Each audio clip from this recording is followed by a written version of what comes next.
Sanay na si Mara na umuuwi ng hating gabi. Bilang isang nagtatrabahong studente, iyan ang kanyang tadhana araw-araw. Tumating matatapos siya sa kanyang shift sa tindahan.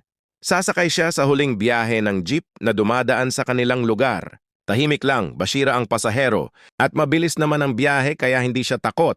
Hanggang sa maging yon, 11:30 na nang makarating siya sa hintayan. Ang tanging ilaw lang ay ang malabong poste sa kanto na paulit-ulit na namamatay at nabubuhay. Maya-maya pa, tumating na ang paborito niyang jeep na may nakasulat na pula sa harap. Pumasok siya agad at napansin niyang dalawa lang silang pasahero. Siya at isang babae na nakaupo sa pinakadulong bahagi ng jeep. Nakatalikod ito, nakasuot ng puting damit na medyo kupas at mahaba ang buhok na tumatakip sa buong mukha. Bayad po, tawag ni Mara habang inaabot ang kanyang pamasahe sa driver.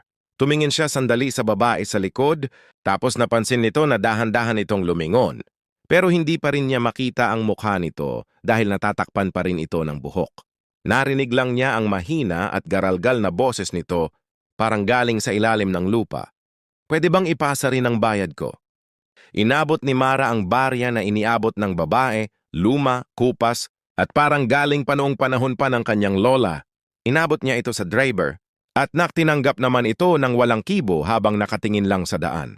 Habang unamandar ang jeep, nararamdaman ni Mara na parang may malamig na hangin na dumadaan sa kanyang likod kahit nakasara ang lahat ng bintana at walang hangin sa labas. Lumingon siya ulitong likod at nakita niyang nakatingin na pala ang babae sa kanya.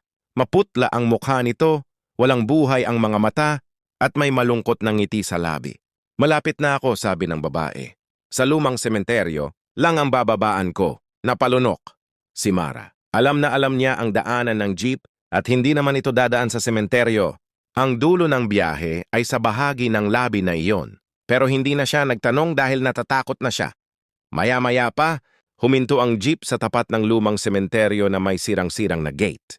Bumukas ang pinto, lumabas ang babae, at dahan-dahang naglakad, papasok sa madilim na gate nito, hanggang sa mawala siya sa paningin. Nakahinga ng maluwag si Mara, akala niya ay tapos na ang lahat, pero biglang huminto ulit ang jeep sa gitna ng daan. Lumingon ang driver sa kanya at may takot na ekspresyon sa mukha nito. Miss, sabi ng driver habang inaabot ang mga barya. Ang mga binayad mo kanina, tignan mo. Tumingin si Mara sa mga kamay ng driver.